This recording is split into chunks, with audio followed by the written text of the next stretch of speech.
Assalamualaikum warahmatullahi wabarakatuh. Kembali lagi dengan Bapak di pembelajaran sejarah peminatan kelas 11. Hari ini materinya kita membahas kompetensi dasar 3.9 mengenai dengan judul materi mengenai pergerakan nasional Indonesia. Nah, di materi kali ini Bapak akan membahas tentang pergerakan nasional Indonesia dengan berbagai macam organisasi yang muncul pada saat itu di masa imperialisme dan kolonialisme Belanda. Oke, Bapak langsung saja. Di sini mengenai pergerakan nasional Indonesia. Munculnya pergerakan nasional Indonesia ini berawal dari politik etis atau politik balas budi. Bapak pernah membahas politik etis di materi sebelumnya gitu ya. Nah, berawal dari politik etis inilah yang diberlakukan oleh pemerintah kolonial Belanda, akhirnya membawa dampak terutama di bidang pendidikan. Kita tahu ya, atau Bapak kembali mengingatkan bahwa politik etis itu di dalamnya ada edukasi, kemudian ada transmigrasi atau migrasi, satu lagi ada irigasi gitu ya, seperti itu. Nah, dengan adanya politik etis terutama di bidang pendidikan, kaum terpelajar ini memiliki pandangan bahwa pendidikan adalah kunci untuk kemajuan. Nah, kelompok inilah yang mempelopori organisasi yang benar-benar modern. Kita lanjutkan.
Nah, di latar belakangi seorang priai yang bernama Dr. Wahidin Sudirohusodo bangkit mengangkat kehormatan rakyat Jawa dengan memberikan pengajaran.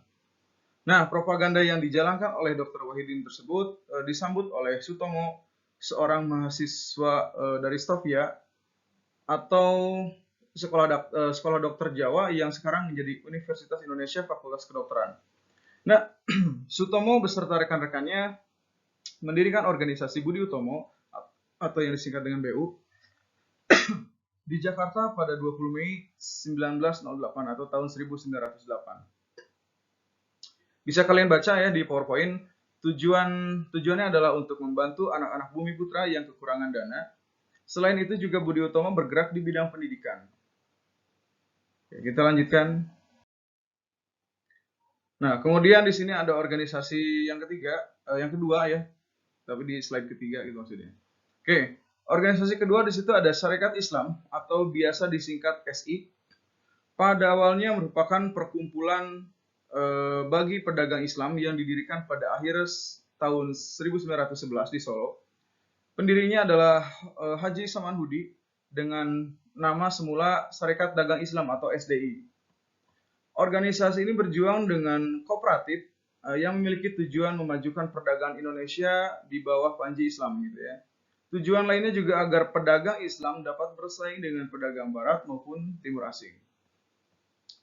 Berikutnya perkumpulan Sarekat Dagang Islam ini tumbuh pesat terutama setelah Cokro Aminoto masuk dan kemudian menjadi pimpinan Sarekat Dagang Islam. Kemudian organisasi ini diganti namanya menjadi Sarekat Islam sejak tahun 1913. Nah, setelah berganti nama, organisasi ini memiliki pengaruh politik yang sangat besar dalam perkembangannya. Lambat laun dalam perkembangannya, Sarekat Islam pecah menjadi dua. Ada Sarekat Islam Merah yang dipimpin oleh Semaun dan Darsono di dalam tubuh SI. Kemudian ada satu lagi menjadi SI Putih atau Sarekat Islam Putih yang dipimpin oleh Cokroaminoto.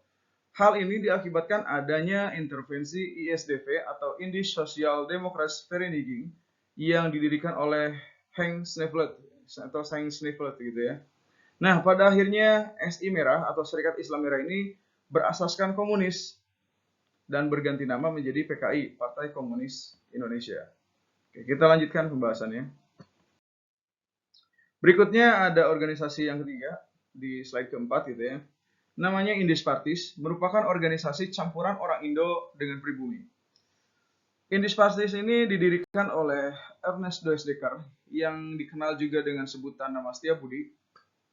Kemudian bekerja sama dengan Cipto Mangunkusumo dan Ki Hajar Dewantara yang memiliki nama asli Suwardi Suryaningrat ya. Ki Hajar Dewantara ini memiliki nama asli Suwardi Suryaningrat yang dikenal dengan Ki Hajar Dewantara. Nah, ketiga tokoh ini dikenal dengan sebutan tiga serangkai.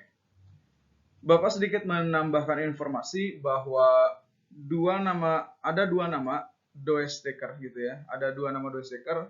Yang pertama Edward Doesdecker. Edward Doesdecker ini dikenal dengan nama Multatuli. Dan satu lagi ada Ernest Doesdecker. Yang satu Edward, yang satu Ernest. Nah, untuk Ernest Doesdecker ini dikenal dengan nama Setiabudi. Ini dua orang yang berbeda gitu ya. Edward Doesdecker atau Multatuli ini dia seorang penulis yang terkenal dengan judul Max Havelaar.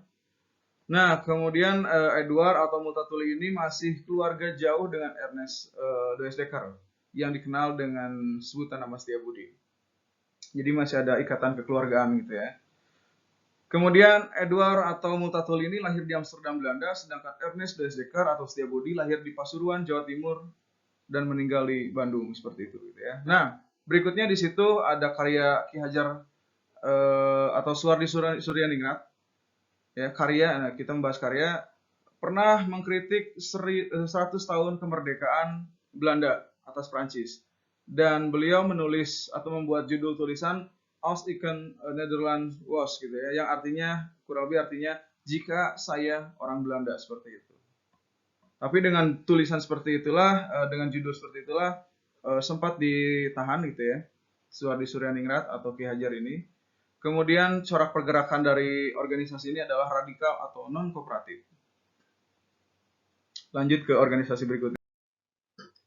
Oke, selanjutnya muncul organisasi Islam modern. Organisasi Islam modern yang pertama kali berdiri adalah Muhammadiyah.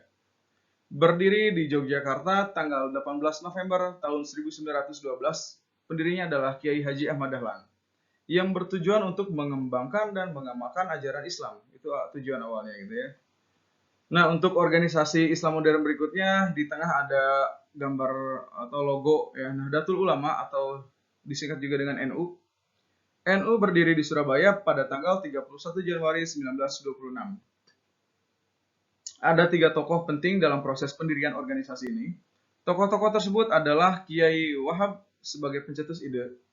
Kemudian ada Kiai Hashim Asy'ari sebagai pemegang kunci, artinya pemegang kunci organisasi ini gitu ya. Kemudian ada satu lagi yaitu Kiai Khalil ya sebagai penentu berdirinya organisasi ini.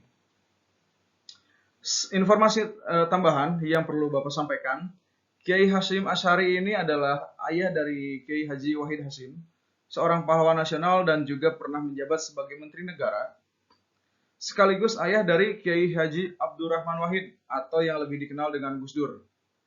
Ya, pernah menjabat sebagai Presiden Indonesia keempat. Jadi kalau melihat silsilah dari pendiri NU ini bagus gitu ya, terutama bagi Abdurrahman Wahid atau Gus Dur. Kakeknya sebagai pendiri NU punya jasa gitu ya dalam perjuangan kemerdekaan Indonesia. Kemudian ayahnya pernah menjabat sebagai menteri di era Presiden Soekarno. Dan Gus Dur sendiri merasakan menjabat presiden sekaligus penerus pimpinan organisasi NU semasa hidupnya. Berikutnya di sebelah ada logo Masyumi di situ. Organisasi Islam lainnya ada Masyumi, singkatan dari Majelis Syuro Muslimin Indonesia. Dan satu lagi ada MIAI, MIAI ya, singkatan dari Majelis Islam Ala Indonesia. Jadi itulah organisasi-organisasi Islam modern pada saat masa pergerakan nasional atau masa perjuangan melawan kolonialisme dan imperialisme Belanda. Kita lanjutkan. Berikutnya ada Partai Komunis Indonesia. Organisasi selanjutnya ada Partai Komunis Indonesia atau PKI. Berawal dari nama ISDV atau Indische Sociaal Democratische Vereniging, berdiri pada tahun 1914 oleh Sneevliet ya, dan berubah nama menjadi PKH atau Perserikatan Komunis Hindia, karena Indonesia pada zaman sebelum merdeka namanya Hindia Belanda gitu ya. Setelah merdeka baru berubah menjadi Indonesia. Jadi sebutan Hindia itu untuk negara Indonesia gitu ya. Nah, ini berubah menjadi PKH di tahun 1920. Dan selanjutnya berganti nama menjadi PKI itu tahun 1924. Nah, pada masa ini PKI awalnya mendukung aksi revolusioner dan menuntut kemerdekaan Indonesia pada pemerintahan kolonial Belanda.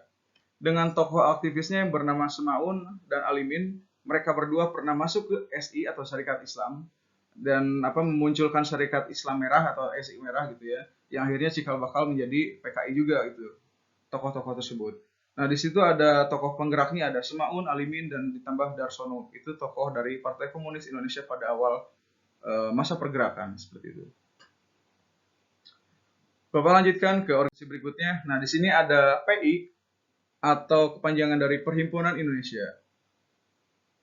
PI atau Perhimpunan Indonesia didirikan di Bandung pada tahun 1927. Adapun tokoh pendirinya diantaranya ada Iwa Kusuma Sumantri, ada Muhammad Hatta yang menjabat sebagai wakil presiden pertama Indonesia gitu ya. Kemudian ada Gunawan Mangunkusumo, ini masih saudara dengan Cipto Mangunkusumo, dan satu lagi ada Ali Sastro Amijoyo. Nah, Perhimpunan Indonesia ini awalnya bernama Indische Vereniging atau Perhimpunan Hindia. Sekali lagi Hindia sebutan bagi Indonesia sebelum merdeka gitu ya. Nah, sebagai organisasi pelajar dan mahasiswa Hindia di negeri Belanda. Artinya, sebelum namanya PI atau Perhimpunan Indonesia, itu bernama Indische Vereniging yang didirikan di Belanda. Jadi yang mendirikan adalah pelajar dan mahasiswa Belanda yang ada di Belanda. Mendirikan sebuah organisasi Indische Vereniging gitu ya. Setelah di Indonesia, berubah namanya menjadi Perhimpunan Indonesia dan didirikan di Bandung. Ini kelanjutan dari Indische Vereniging. Oke, sebelumnya ini didirikan tahun 1908 gitu ya. Tapi setelah berganti nama menjadi PI itu berdiri tahun 1927 nama Perhimpunan Indonesia sendiri. Jadi pendiri awalnya siapa? Di situ ada tahun 1908 diprakarsai oleh Sultan Kasayangan dan Raden Mas Suroto. Jadi itu pendiri asalnya. Kemudian berganti nama menjadi PI, di situ ada Iwa Kusuma Sumantri, ada Muhammad Hatta, Gunawan Mangunkusumo, dan Ali Sastro Amijoyo, seperti itu.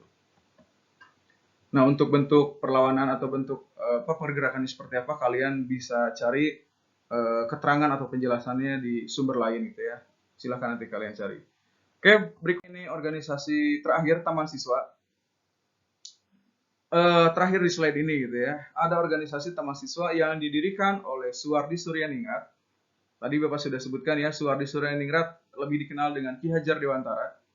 Nah, didirikan Taman Siswa ini pada tanggal 3 Juli 1922 dengan tujuan menyesuaikan pendidikan dan kebudayaan Indonesia. Itu tujuan awalnya. Seperti itu. Oke, itu saja pembahasan dari Bapak di pertemuan kali ini mengenai pergerakan nasional Indonesia. Dengan adanya organisasi-organisasi ini yang berawal dari adanya politik etis untuk Indonesia, ini dimanfaatkan betul oleh masyarakat kita yang awalnya perlawanannya dengan cara secara fisik gitu ya.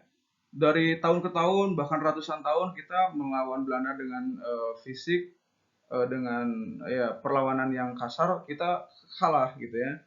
Selain kalah strategi, kita juga kalah persediaan perlengkapan persenjataan. Nah, setelah politik etis ada, hal ini dimanfaatkan terutama segi edukasinya dari pendidikannya. Ini dimanfaatkan oleh generasi kita untuk belajar, kemudian lebih pintar lagi, akhirnya mendirikan berbagai organisasi. Jadi bentuk perlawanannya yang tadinya melawan secara fisik berganti menjadi melawan dengan cara berorganisasi atau dengan kooperatif tadi gitu ya. Jadi melawannya dengan cara perundingan. Makanya setelah adanya Budi Utomo itu sebagai tonggak gitu ya sejarah pergerakan Indonesia, akhirnya masyarakat kita atau pahlawan-pahlawan kita Indonesia mereka berjuang di jalan diplomasi atau di jalur diplomasi dengan perundingan. Makanya banyak sekali perundingan yang dilakukan oleh Indonesia terhadap Belanda seperti itu. Oke, terima kasih perhatiannya. Sekian dari Bapak. Kita lanjutkan di pertemuan minggu depan. Wassalamualaikum warahmatullahi wabarakatuh.